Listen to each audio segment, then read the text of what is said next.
تمہارے حساب سے اسی کو سزا دیتے، اور دے بھی دیا تم نے، گولیوں سے بھون دیا۔ لیکن یہ کیا کہ پوری دنیا میں جو آباد مسلمان ہیں 180 کروڑ کے قریب مسلمان ہیں، 180 کروڑ مسلمان، 1.25 ارب مسلمانوں کے جذبات سے تم نے کھیلا، ان کے نبی کی توہین کی۔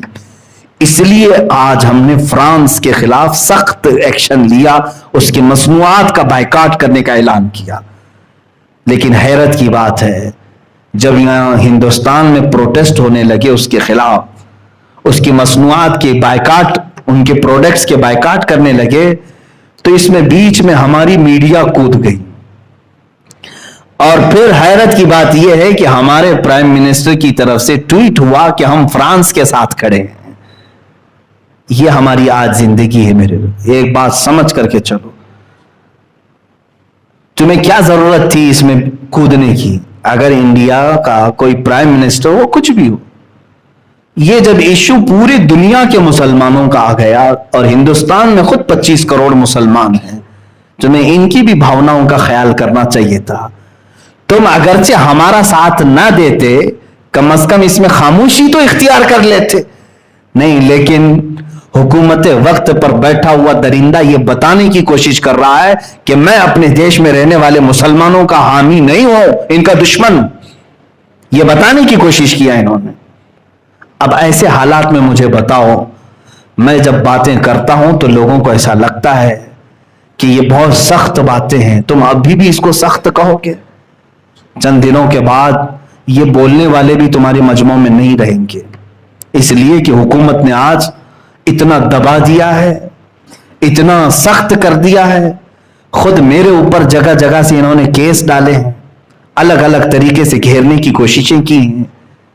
یہ مت سمجھنا میں جب تک آپ کے سامنے ہوں آزاد ہوں، میں اپنے نبی کی عظمت پر پہرا دیتا رہوں گا، جو کچھ بھی مجھ سے بن سکے میں کرنے کی کوشش کرتا رہوں گا۔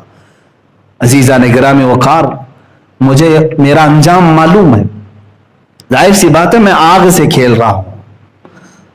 8 دن پہلے ایک مولانا صاحب نے مجھ سے کہا، آپ کی تقریریں ہم سن رہے ہیں لیکن آپ آگ سے کھیل رہے ہیں، اپنی زندگی کی فکر کرو، تمہیں ایسے کیس میں اندر ڈال دیا جائے گا کہ تمہاری ضمانت بھی نہیں ہوگی۔ مجھے ایک مولانا صاحب نے کہا، میں نے جواباً یہی کہا، اس طرح بھیڑیے اور کتے کی طرح آزاد جینے سے بہتر ہے کہ میں جیل کے اندر بیٹھ جاؤں، تاکہ میں کل قیامت کے دن نبی کو منہ تو دکھا سکوں۔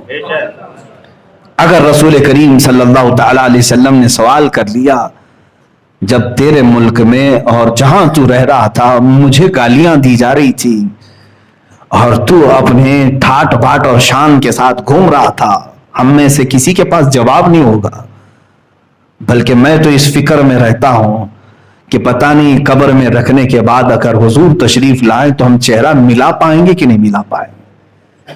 کہیں میرے آقا یہ سوال نہ کر لیں، تو اسی ملک سے آ رہا ہے جہاں میرے اوپر فلم بنائی جا رہی تھی؟ اسی ملک میں ہم، جس ہندوستان میں ہم ہیں، اسی ملک میں میرے نبی کی شان میں توہین آمیز فلم بنانے کا اعلان ہوا، اس کا ٹریلر یوٹیوب پہ ڈال بھی دیا گیا، رنگیلا رسول۔ کیا یہ ہم سب کو نہیں معلوم؟ میرے نبی کو رنگیلا کہہ کر کے فلم بنانے کا اعلان تک کر دیا گیا۔ 25 کروڑ مسلمان، ان میں بہتوں کے لیڈر بھی ہیں، بہت سارے سیاست میں بھی ہیں، لیکن ان کو کفار و مشرکین کی گود میں بیٹھنے کے علاوہ کوئی کام نہیں ہے۔ ان کی ہاں میں ہاں ملاتے ہوئے رہ گئے، مگر میری نبی کی عظمت پر کوئی بات کرنے والا نہیں آیا۔ اکا دکا ہوں گے الا ماشاء اللہ، میں سب کی بات نہیں کر رہا ہوں، لیکن یاد رکھنا اب اللہ ہم پر ذلت کو مقرر کر دے گا، یہ میرا میسج یاد رکھنا۔ وجہ یہ ہے کہ تم نے اپنی زندگی کو اہمیت دے دی، نبی کی ذات کو کوئی اہمیت نہیں دیتے ہو۔ تمہارے اوپر اگر کچھ ہو جائے تو تم آسمان سر پر اٹھا لیتے ہو، لیکن رسول پاک کی ذات کے لیے تم میں سے کوئی کھڑے ہونے کو تیار نہیں ہوتا۔ میرا یہ پیغام سارے مسلمان سنیں، میں سب تک یہ بات پہنچا رہا ہوں۔ اقبال نے سچ کہا، بمصطفیٰ برساں خیش کے دی ہم اوست، گربعو نہ رسیدی تمام بول حبیس، اے بندے تو اپنے آپ کو رسول تک پہنچا لے، یہی دین ہے پورا تیرا، اور اگر تو ان کی ذات میں سیریس نہیں ہوا تو تجھ میں اور ابو لہب میں کوئی فرق نہیں رہ گیا۔ ابو لہب کی زندگی گزارنا چاہتے ہو؟ ابو لہب کی طرح جینا چاہتے ہو؟ عزیزان گرامی وقار، رسول کریم صلی اللہ تعالی علیہ وسلم کی جب جب بات آئی ہے قرآن میں، میرا رب کس طرح دفاع کر رہا ہے، آپ کو حیرت ہونی چاہیے۔ مکہ والوں نے جب یہ کہا وَدَّعَ رَبُّ مُحَمَّدٍ مُحَمَّدًا، محمد کے رب نے محمد کو چھوڑ دیا، اس لیے کہ 15 دن تک کوئی آیت نازل نہیں ہوئی تھی، 15 دن تک قرآن کی کوئی آیت نہیں آئی تھی، تو کافروں نے بات بنانا شروع کر دیا کہ محمد کے رب نے محمد کو چھوڑ دیا۔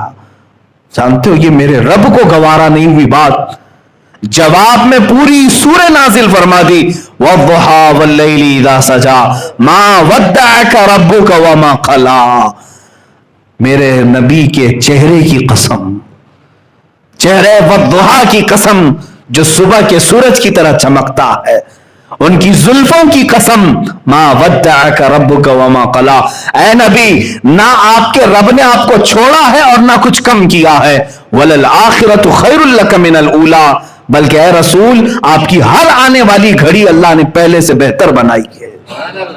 اللہ دفاع کر رہا ہے، ڈیفنس کر رہا ہے۔ تم اگر کوئی بھی بولو گے قرآن کی آیت نازل ہوگے، لوگوں نے کہا نبی کے بیٹے کے انتقال کے بعد ان کی اب نسل کٹ گئی، ابتر ہیں اب یہ، ابتر کہتے ہیں جس کی نسل کٹ گئی۔